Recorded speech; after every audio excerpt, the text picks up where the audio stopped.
Povo de Deus, a paz do Senhor Jesus. Eu quero iniciar aqui mais uma mensagem, trazendo para vocês aqui a respeito de duas obras. Uma obra do diabo e a obra de Cristo. Eu quero trazer para vocês e começar orando para que nós venhamos crescer a cada dia mais e se ajuntarmos ao Senhor e caminharmos com Ele. Amém? Ore comigo. Senhor Deus Todo-Poderoso, muito obrigado por esta tua poderosa palavra, que nos tem, Deus, feito caminhar, que nos tem feito trilhar o caminho do Senhor em nossas vidas, Senhor. Muito obrigado por este dom que o Senhor nos deu, que é a salvação, que é a fé. Senhor, pois bem sabemos o quanto que o preço foi pago na cruz do Calvário, Deus. Nos faz crescer neste momento, creio que nos faz crescer, meu Pai, em Tua palavra, Pai, que o Senhor cresça e que eu diminua. Assim eu te peço, para a honra e glória do Teu nome, do Senhor Jesus. Amém. Meus irmãos, eu quero começar dizendo para vocês, conversarmos aqui a respeito da obra do diabo em nossas vidas, como funciona. Queria que os irmãos abrissem as vossas Bíblias aí no livro do Êxodo, no capítulo 5, os versículos 6 ao 14, para a gente iniciar lendo aqui. Que diz assim: naquele mesmo dia, pois, deu ordem Faraó aos superintendentes do povo e aos seus capatazes, dizendo: daqui em diante não torneis a dar palha ao povo para fazer tijolos, como antes. Eles mesmos que vão e ajuntem para si a palha, e exigireis deles a mesma conta de tijolos que antes faziam. Nada diminuireis dela.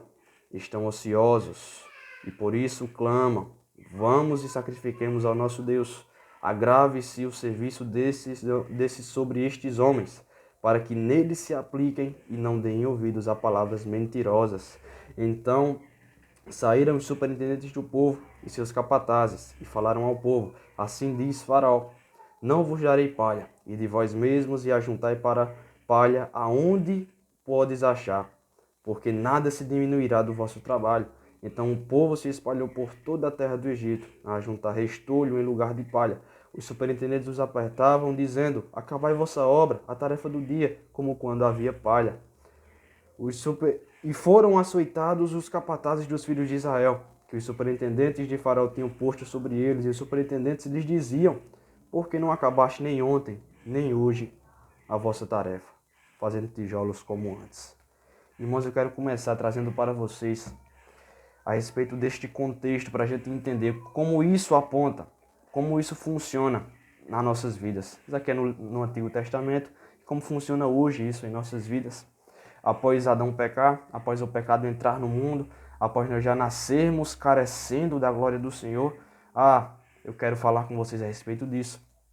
Então, meus irmãos, este contexto começa num Israel escravo, num Israel ali que estava ali escravizado. O Senhor já havia dito que esta escravidão aconteceria, por seria reduzir a escravidão desde o Gênesis. Nós vemos isso. O Senhor havia ali já predito em sua onisciência e dito que após o Senhor chegar lá, visitar ali o Egito, eles sairiam de lá com grandes manifestações de juízos e com grandes riquezas, como foi o que aconteceu.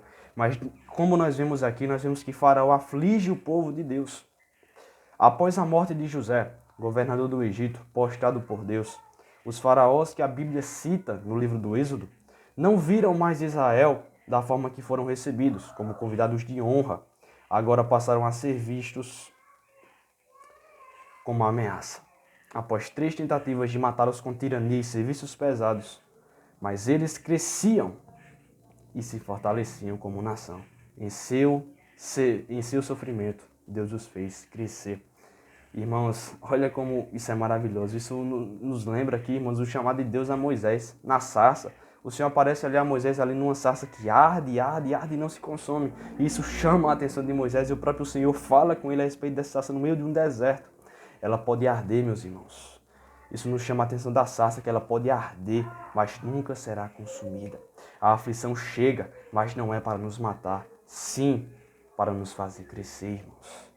Isso nos faz lembrar muito deste chamado de Deus a Moisés. No livro do profeta Malaquias, capítulo 3, versículo 6, nos diz assim: porque eu, o Senhor, não mudo. Por isso, vós, povo de Israel, não são consumidos. Porque o Senhor não muda, nós não somos consumidos. Porque a misericórdia do Senhor permanece conosco, nós não somos consumidos, meus irmãos. Glória a Deus por isso.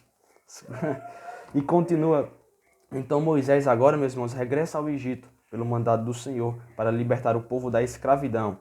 Em nenhum momento, meus irmãos, Deus fala a Moisés que seria uma tarefa fácil ou imediata. Assim que ele chegasse no Egito, ele estaria ali libertando o povo. Não, em nenhum momento o Senhor disse isso. Mas apesar de toda a aflição, seu poder salvador, que dissipa as trevas, estava chegando no Egito. Irmãos, isso aponta diretamente para Jesus. No Evangelho de João, no capítulo 1, versículos 4 e 5, nos diz assim: a vida estava nele, e a vida era a luz dos homens.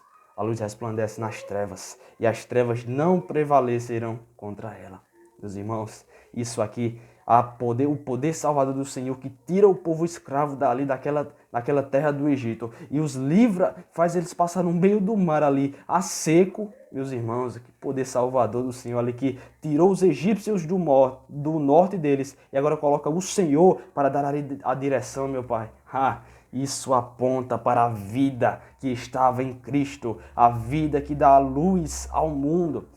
Meus irmãos, isso aponta para a vida que dissipa as trevas, a luz que dissipa as trevas, meus irmãos. E as trevas não prevaleceram contra ela. Glória a Deus por isso. Meus irmãos, então nós vemos que Faraó, nesse texto que a gente leu, dá ordem a seus capatazes e seus superintendentes, os dizendo, para não dar mais palha ao povo, para fazer tijolos. Agora os escravos vão ter que ir procurá-la para satisfazer seu rei e cumprir as atividades diárias. Em lugar disso, encontraram restos de cereais. Nós vemos isso, né? O povo disse ali, não vou dar mais palha não, agora vocês que procurem. Em lugar disso, encontraram restos de cereais que suas colheitas deixavam para substituir a palha. E nisso aumentava a cobrança para fazer o trabalho. É importante a gente falar aqui de como este tijolo aqui era feito. De como, irmãos, era feito aqui. Nós vemos que os egípcios ali, eles misturavam argila, palha e água.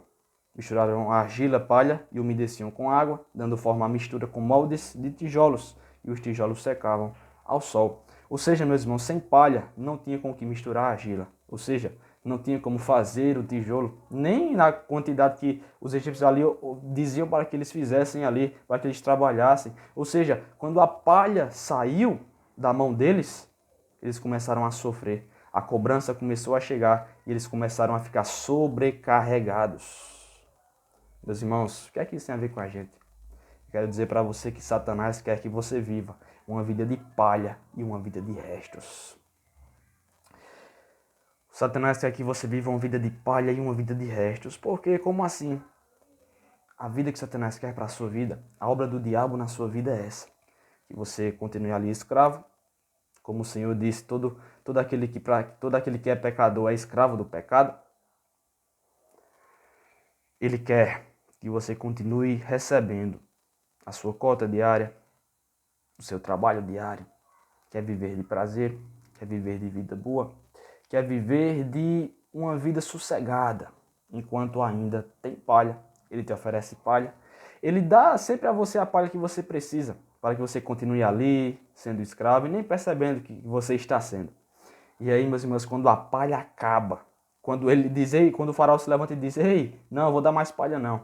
E aí você sente o sobrepeso que existe numa vida de pecado. Aí você vê, não tem mais saída, a palha se acabou, agora como é que vai viver? Sem prazer, sem isso, sem o que eu tinha antes, como é que eu vou viver? É para exatamente isso que o Senhor vem e a obra de Cristo veio, meus irmãos, aqui. Porque se nós pararmos para pensar e ver isso, nós vemos que a obra do diabo é essa, que você viva de palha e viva de restos. Porque quando a palha acaba, só tem resto. E aí você vai fazendo, vai produzindo tijolo aqui, simbolizando aqui pecado, o pecado como tijolo, e uma hora que esse tijolo cai na sua própria cabeça. Você faz o tijolo para cair na sua própria cabeça, perceba isso. E aí, meus irmãos, vem agora a obra de Cristo, que te tirou da palha, que te tirou dos restos,